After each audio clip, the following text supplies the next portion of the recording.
Deus fala, irmãos,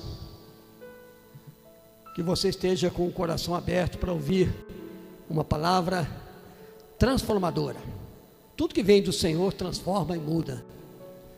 Aqui está o pastor Santos, ele tem algo a falar aos nossos corações nesta noite. Vamos abençoar a sua vida. Ó Pai, obrigado, Senhor, pela tua igreja, pelos pastores desta igreja, os presbíteros, diáconos, departamentos, todos aqueles que estão envolvidos aqui na tua igreja, Senhor. Abençoe cada um, Senhor. Dê perseverança, dê ânimo. Mas hoje nós estamos aqui para ouvir a tua palavra. Aqui está o pastor Sânzio.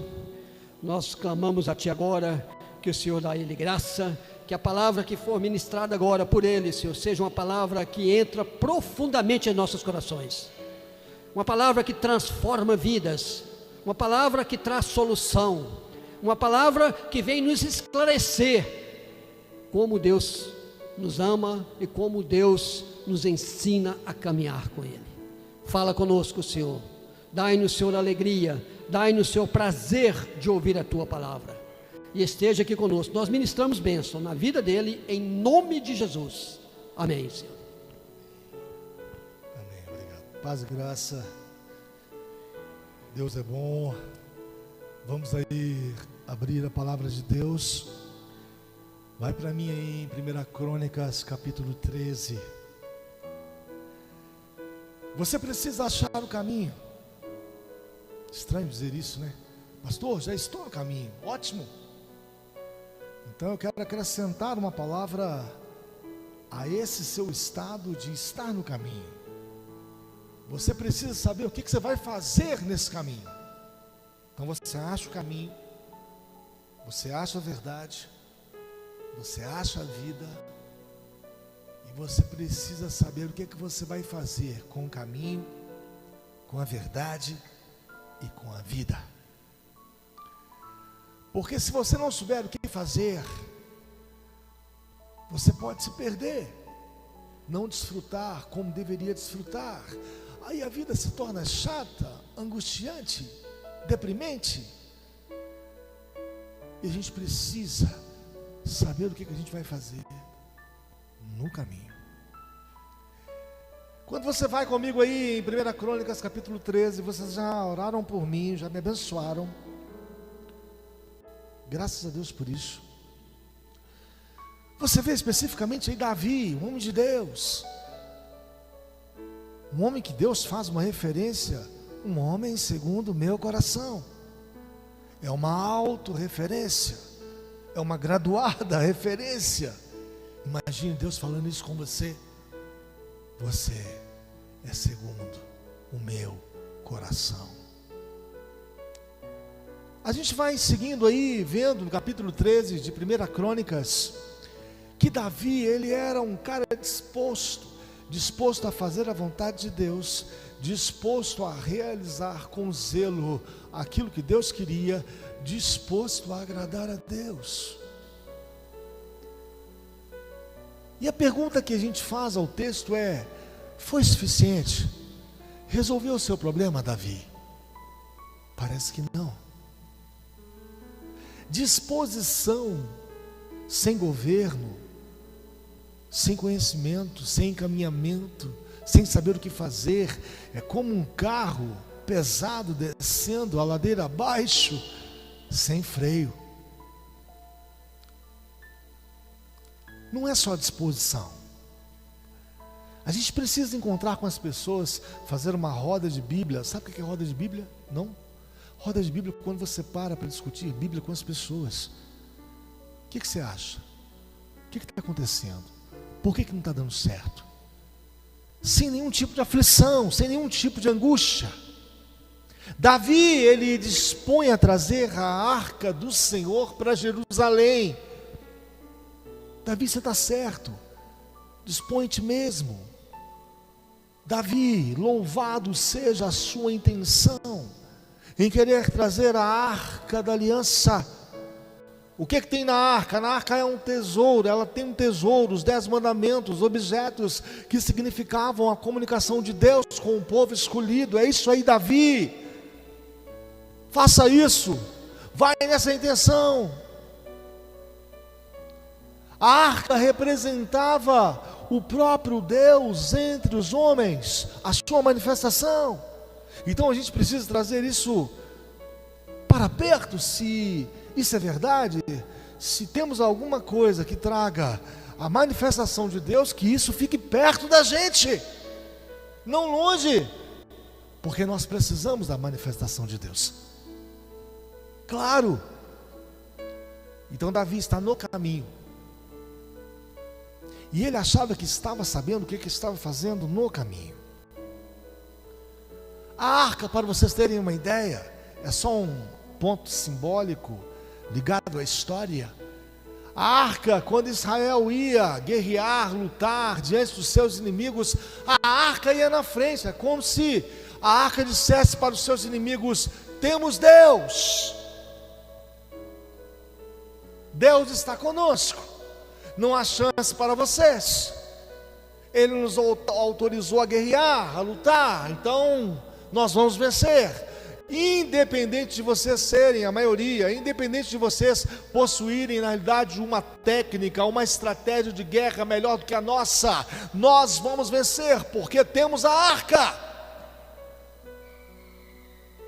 E fazendo uma transposição para a gente entender, uma contextualização, é exatamente o que temos hoje como igreja. Temos Cristo.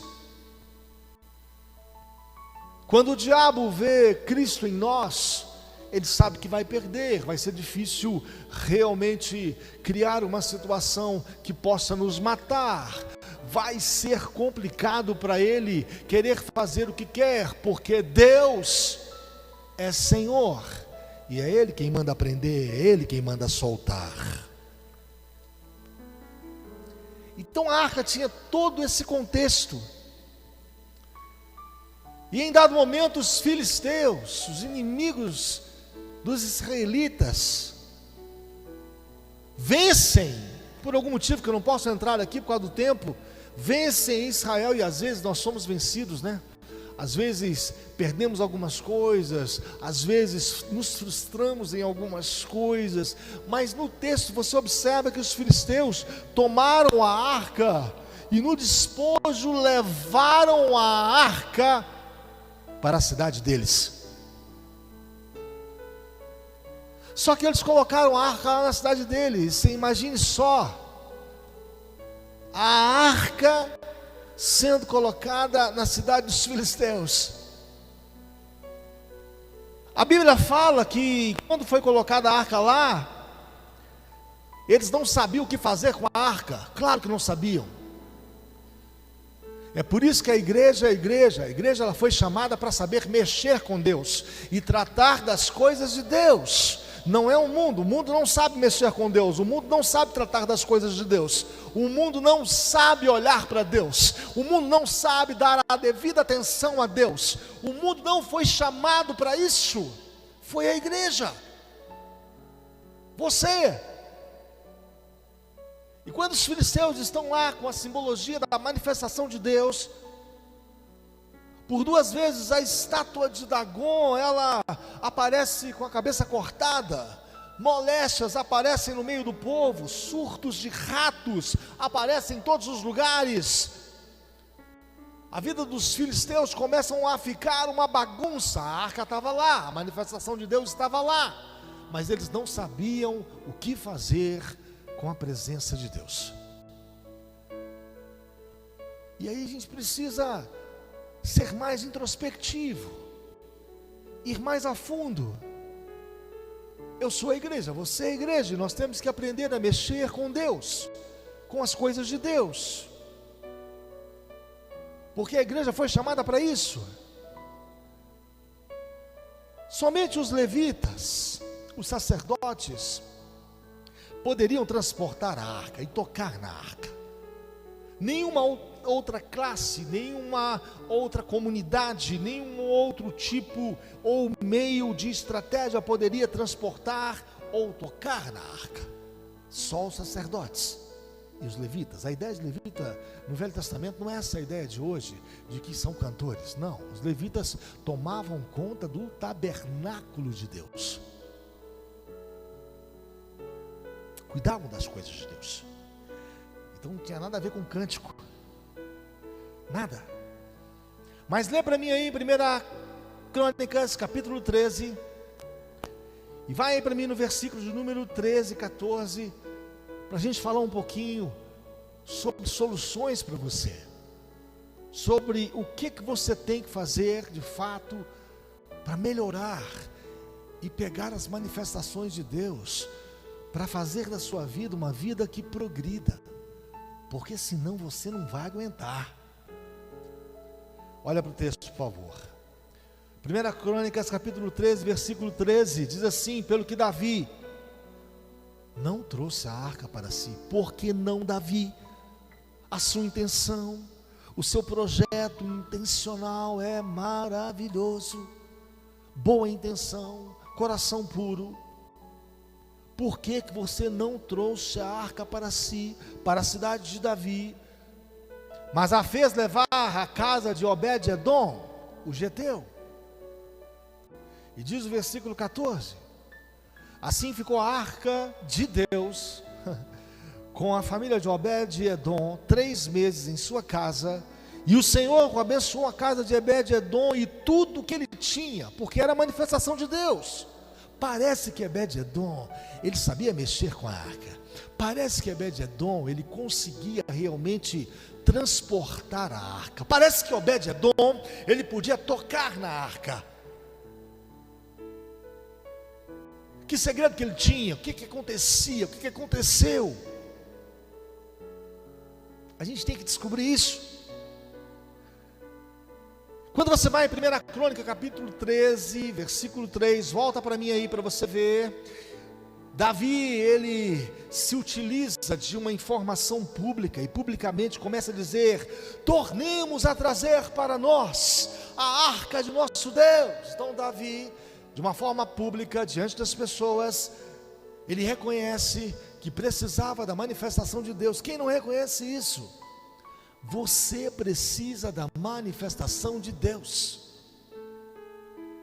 Pastor, não estou conseguindo ver, ouvir.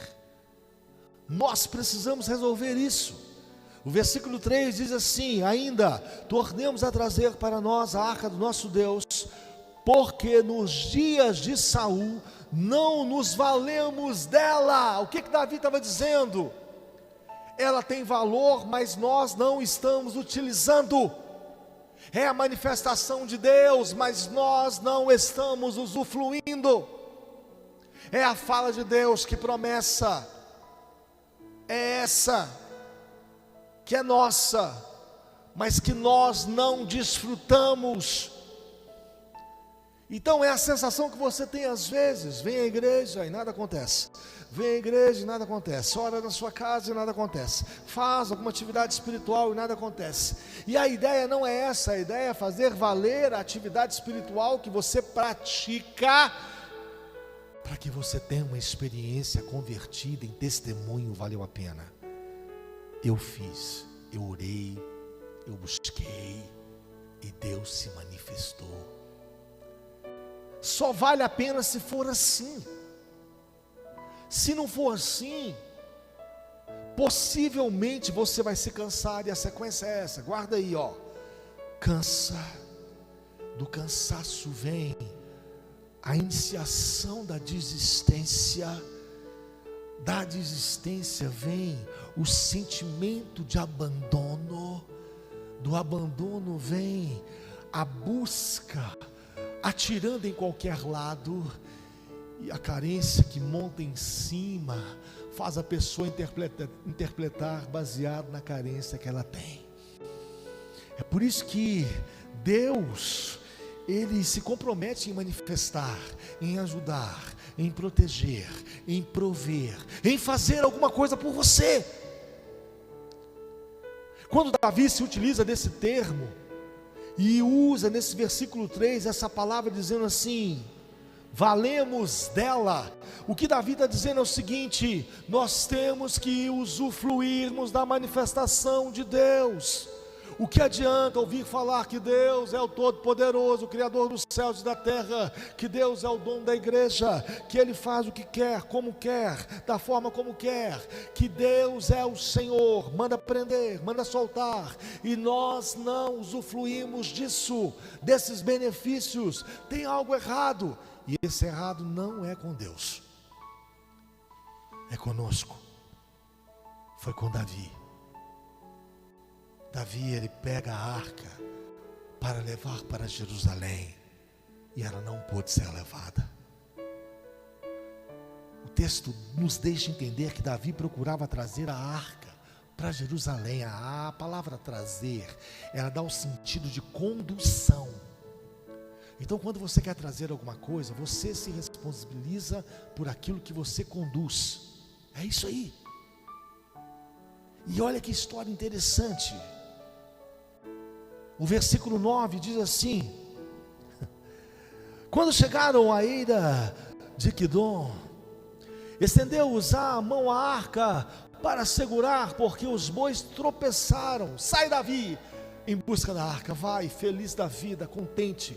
Vai dançando, vai tocando trombetas. Vai, Davi, cantando. Vai com harpas, vai com alaúdes, vai, Davi, nesse passo, nessa boa intenção. E aí Davi vai fazendo esses gestos. Só que chega em determinado lugar, a carroça novinha, certamente todo o equipamento novinho, e a arca lá em cima, e dá um probleminha lá, porque a arca, ela com os bois tropeçam. E Uzá era um servo de Davi, ele põe a mão na arca e morre. Meu Deus, Senhor, deixa eu conversar com o Senhor. O que tem Uzá morrer com essa relação de proteger para que a arca não caia em certos lugares, espatife, quebre? Deus, Uzá colocou a mão na arca e morreu. Deus, o povo estava vindo cantando, feliz com a sua manifestação, no sentido de preservar, valorizar, zelar por aquilo que é seu. Meu Deus, os bois tropeçaram. Deus, a culpa não foi de Uzá. Uzá põe a mão na arca para segurar. E o seu irmão da mesma forma, os dois morrem. Só teve ali Deus boa intenção, só teve ali Deus realmente uma atitude de querer fazer o melhor, mas parece que isso não foi suficiente. Você está no caminho, mas você tem que saber como que você vai fazer no caminho. Aí a gente começa a entender, Deus não pode ser tratado de qualquer jeito, de qualquer maneira, como eu penso, como eu idealizo. De maneira alguma, Deus não pode ser tratado dentro do meu parâmetro de visão ou cosmovisão que eu possuo, de autoajuda, de informação secular que eu recebi, em qualquer área. Não é assim, não é dessa forma. Eu preciso de um princípio para a minha oração dar certa. Eu preciso de um princípio para cativar Deus, para provocar Deus, para que Ele se manifeste. Eu preciso de um princípio para experimentar Deus de forma tal que nessa experiência eu veja Deus se manifestar e eu comece a contar os testemunhos e as pessoas possam ver, esperar, saber, entender que foi Deus quem fez isso por mim. E eu venho à igreja, eu não posso perder o tempo aqui, eu preciso entender isso, porque eu preciso segurar na arca, segurar a manifestação de Deus. Só que eu não quero morrer, então eu preciso do princípio correto. E pelo que está dizendo a Bíblia aqui, no sentido de nos deixar entender, só boa intenção não é suficiente. Davi, no versículo 11, diz o texto, o tipo de sentimento que ele teve, o tipo de reflexão que pairou no coração dele. O que alojou no coração de Davi, no versículo 11 aí? Diz o texto, um desgosto Meu Deus, por que Davi? Diz o texto de uma forma explicativa que ele se desgostou, porque o Senhor irrompera contra Uzá. Davi ficou sem entender e teve que depois entender as coisas. Desgostou Davi. A conclusão que Davi certamente chegou aqui: eu escolhi errado, eu fiz a coisa errada, eu pratiquei a atitude errada, eu fugi do princípio. E sabe o que é princípio? É o meio, é o caminho, lá onde você está, que estabelece os seus passos, a maneira como você anda, que faz você no caminho ter os resultados os quais você espera, e ele não vem. Se você errar no caminho, se você tiver boa intenção no caminho, parece que não adianta muito, só boa intenção, tem os princípios.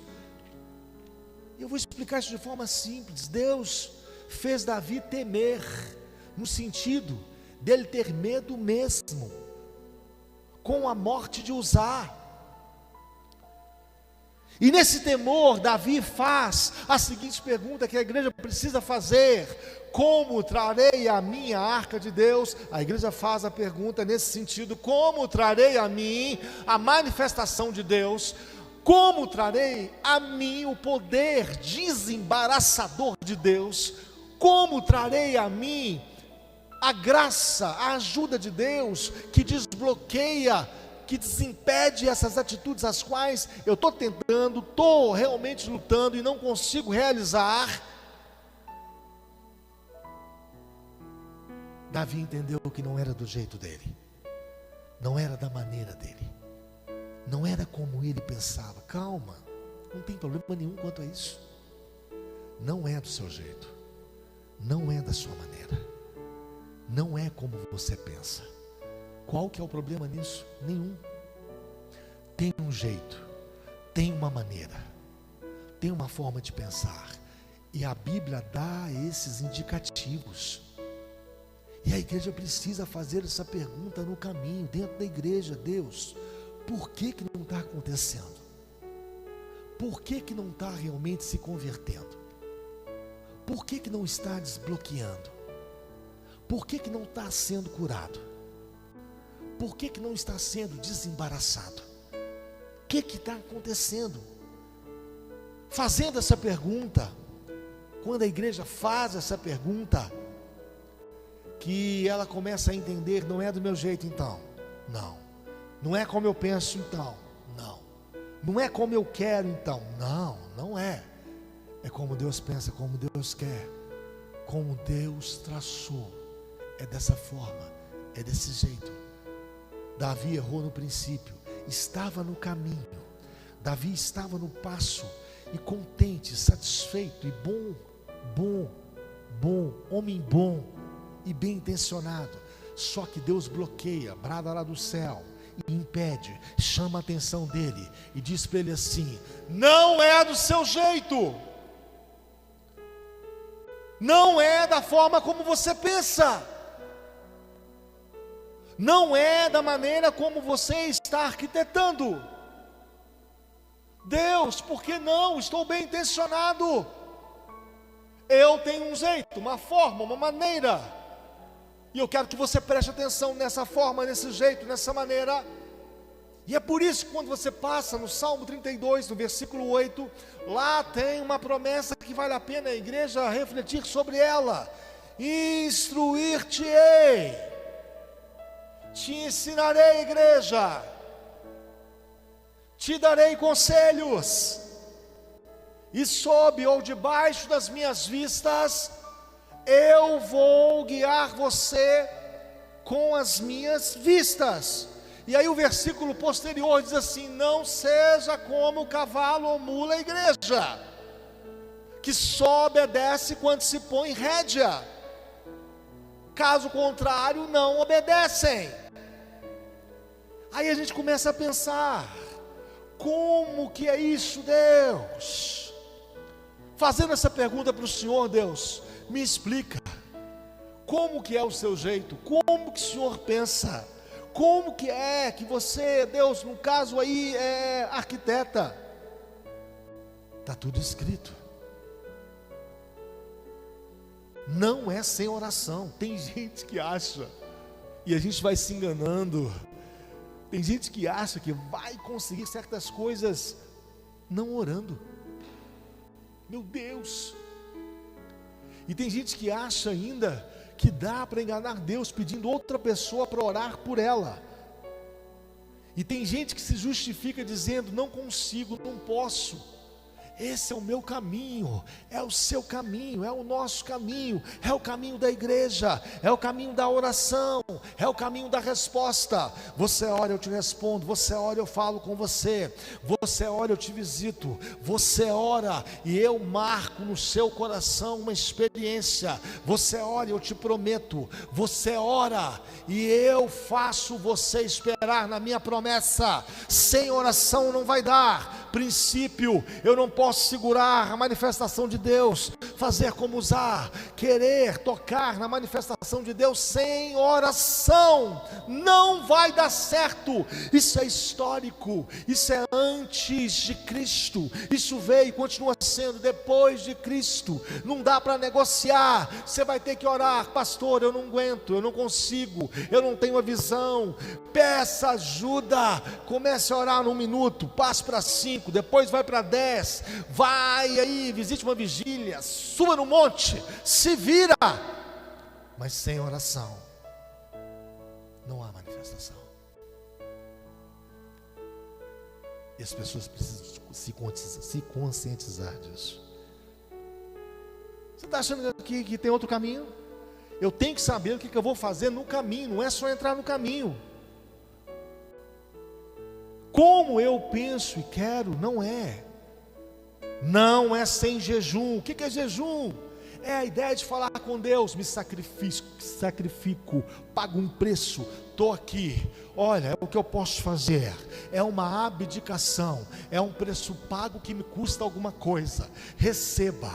Isso é uma atitude espiritual relacional. O jejum não é para você passar fome, é para você se relacionar com Deus. E tem gente que não jejua de jeito nenhum. Ok, eu entendo. É preciso praticar, iniciar aí gradativamente uma situação que te permita praticar isso lentamente, progressivamente. Mas você vai ter que jejuar.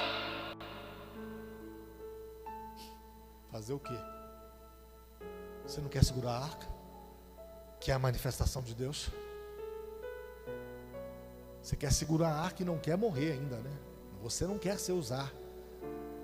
Você quer ser literalmente Obed-edom, aonde a arca ficou e Deus abençoou em tudo a casa de Obed-edom. Tem princípio. Como? Eu estava vendo um grupo outro dia, e grupo da nossa igreja, as orações. Eu gosto de ouvir pessoas. Eu tive um professor no seminário, muito inteligente, que ele dizia assim: Sérgio, você quer saber o que está dentro do coração da pessoa? Deixa ela falar. Deixa ela falar. E na oração é assim. A pessoa ora o que está dentro do coração dela. Eu peguei outro dia um grupo da nossa igreja, as pessoas orando e falando com Deus. Irmãos, orações tem que ter conteúdo, pelo amor de Deus, conteúdo bíblico. Não é conteúdo de visão da Itatiaia que você ouviu às 5:30 da tarde, não. Está louco? Não é conteúdo baseado lá no programa que você viu na Rede Globo, na notícia que sai no Zap, não. Os salmos, eles eram elaborados e foram elaborados, inspirados pelo próprio Deus. E as pessoas oravam os salmos, repetiam os salmos, refletiam nos salmos. Oração tem que ter conteúdo baseado naquilo que Deus diz. Vou repetir, hein? Oração tem que ter conteúdo baseado naquilo que Deus diz. Não é para você se inibir a orar, não. Abra seu coração. Diz que você não está aguentando, mas a Bíblia fala sobre isso. A Bíblia fala sobre você ser sincero. Então vai com conteúdo bíblico, orando e falando com Deus. Lembre de uma promessa na sua oração. As pessoas vão orando, sem lembrar sequer de uma promessa descrita na Bíblia. Que é isso? O que está acontecendo? A gente precisa entender isso para dar certo, para a gente pôr a mão na arca e não morrer. Quer dizer, se Deus não manifesta, a gente morre, porque a gente cansa, a gente frustra, o tempo vai passando e as coisas não acontecem. Tem mais. Você não consegue de maneira alguma se isentando desse princípio de não dar prioridade a Deus. Sabe aquela ideia assim de levar Deus no banho-maria, naquela condição assim, eu estou, mas não estou, eu faço, não, tudo bem. Sabe quem fez isso e muito bem? Os fariseus. Jesus Cristo, ele foi para o gasofilácio, ele ficou literalmente próximo ao lugar que se depositava o dízimo. Para quê? Não era para ver as pessoas depositarem o dízimo, não! É para ver a intenção do coração das pessoas. Era para ver como que as pessoas iam e depositavam o dízimo. Os fariseus, diz o texto que eles iam lá, depositavam e davam muito. No original, disse que dava-se muito. Só que dava o que sobrava. Se eu tenho muito, eu posso dar muito. Então isso não me custa nada. E quando não me custa nada, é algo que eu posso não priorizar, não dar muito valor. E eu tenho que entender isso dentro da igreja. Eu tenho que manter uma relação com o próprio Deus que tenha valor, que me dê valor. Deus, está me custando, está doendo. Isso é princípio. E eu não posso continuar com os mais princípios aqui, porque o nosso horário não vai permitir. Fique só com mais um então. Como que a gente vai segurar a arca sem morrer, não tendo comunhão com Deus? Como? Fala para mim. Fala. Você sabia que tem textos bíblicos que falam da graça, do favor de Deus em te informar para a sua vida coisas, guarde isso, antecipadas, coisas que vão acontecer. E como é que funciona? Eu vou dar uma explicação lógica aqui, olha. Suponha que aqui embaixo é um buraco. Aqui embaixo é um buraco. E eu estou aqui e estou andando. Só que ali embaixo que é o buraco, e tudo que está na minha frente é o futuro. Futuro. Você não conhece o seu futuro. Você não sabe nada do seu futuro. Você não sabe o que vai acontecer com você no seu futuro. Sabe o que a Bíblia fala em Isaías? Que ele revela o futuro para as pessoas precocemente. E ele faz isso para livrar as pessoas de cair, de se embaraçar, porque é exatamente isso que acontece. Se eu estou aqui, meu futuro está lá, mas se Deus apresenta para mim dizendo assim: Sânzio, pastor Sânzio, para, aí eu olho, Deus, eu não conheço meu futuro, eu não vejo meu futuro, eu não me relaciono com o meu futuro está distante de mim, mas Ele mandou eu parar. Isso é coisa para a igreja. Isso é promessa para a igreja. Isso é experiência para a igreja. E aí Deus brada do céu e diz assim: vire para a esquerda. Esquerda, Deus não tem nada na esquerda. No momento como esse, momento bom da vida, no momento de realmente colher as situações, só manda eu parar e virar para a esquerda. Sim, estou mandando você virar para a esquerda porque tem um buraco na sua frente no futuro. Você não tem essa revelação? Você não tem esse tipo de diagnóstico? Você não sabe nada a esse respeito em relação ao seu futuro? Nada. Isso é para você.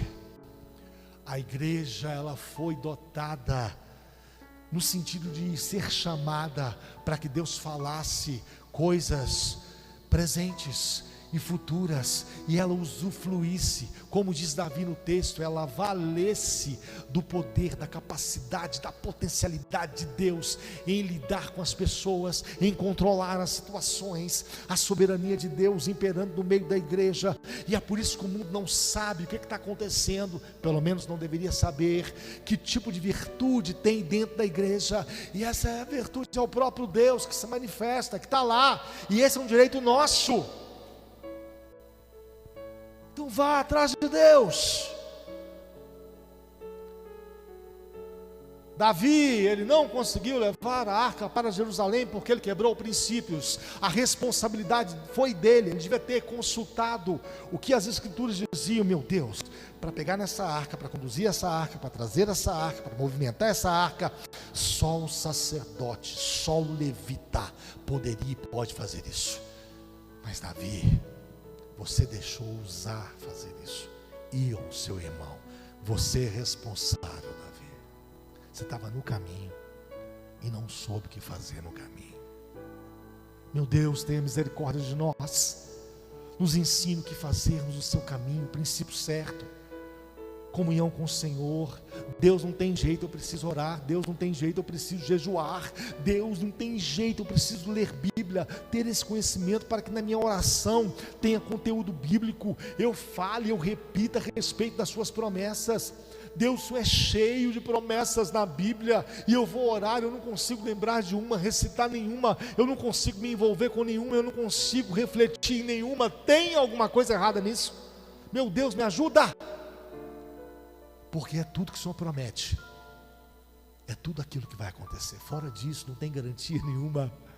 Mas se Ele falar com você, se Ele te prometer, é tudo aquilo que vai acontecer. Aí a arca de Deus ficou na família de Obed-Edom.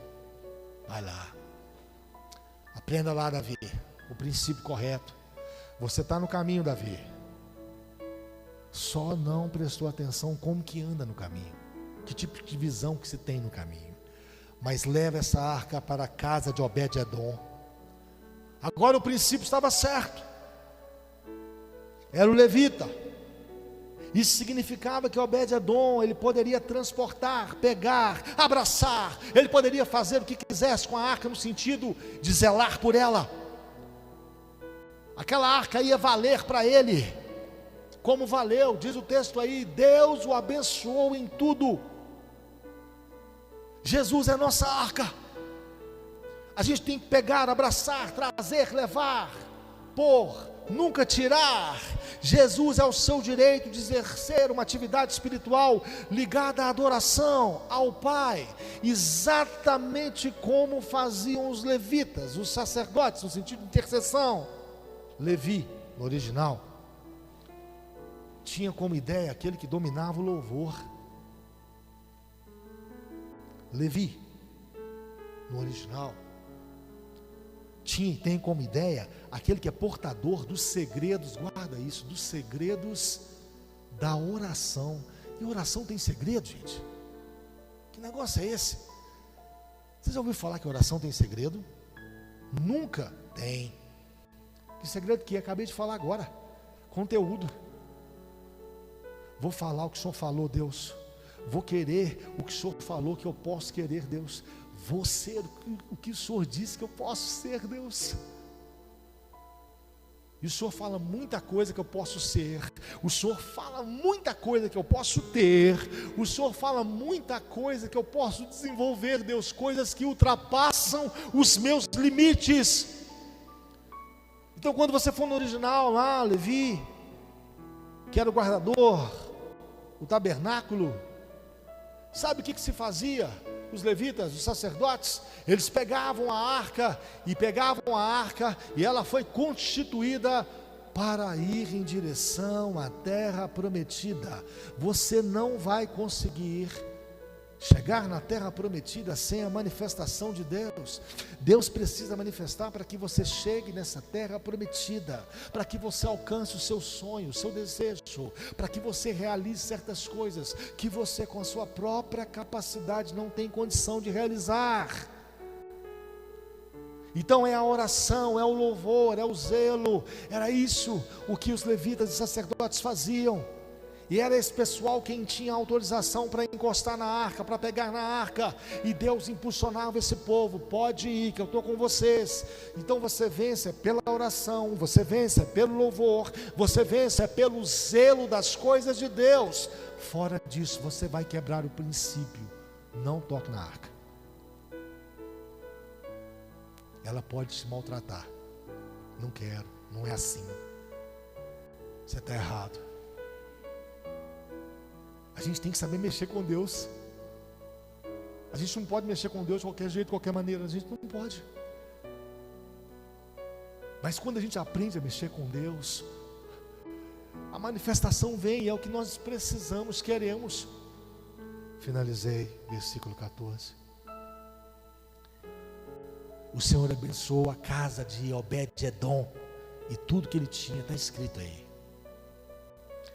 Obed-edom sabia mexer com Deus, nada complicado, coração sincero, alma compungida, flexibilidade, amor, apego a Deus, busca no Senhor, nada complicado, não tem nada a ver com intelectualidade, não tem nada a ver com dinheiro, não tem nada a ver nem com saúde, porque o doente pode buscar Deus, o que está sem dinheiro pode buscar Deus, aquele que na realidade não é muito intelectual pode buscar a Deus. Tem a ver com o coração, com a vontade realmente de zelar por aquilo que Deus tem. Deus tem coisas para você. Louvar a Deus dentro de uma condição que seja sincero, que Ele observe. É sincero o seu louvor, muito sincero. Louvor não é no sentido de cantar não, gente. Louvor no sentido de comportamento, ok? Finalizei, a igreja foi chamada para mexer com Deus. A igreja ela foi chamada para guardar as coisas do próprio Deus. Então, se eu estou no caminho chamado Cristo, eu fui chamado para mexer nesse caminho, para entender esse caminho, para dar passos nesse caminho. Eu fui chamado para realmente andar nesse caminho, e andar de uma forma que tenha princípios. Como é que eu ando? Eu ando com coração. Então, se eu estou nesse caminho chamado Jesus e não oro, eu estou no caminho, perdi a visão. E muitas outras coisas. Quero orar com você com a seguinte frase: a arca é sua, Jesus é seu. A todos quantos o receberam, diz o texto bíblico, João capítulo 1, versículo 12, Deus deu-lhes o poder de serem transformados em filhos de Deus. Então pega essa arca, vai viver com essa arca chamada Jesus, deixa ela manifestar, mas vai no princípio correto. Você vai precisar disso, porque senão é só canseira. Quero orar por você.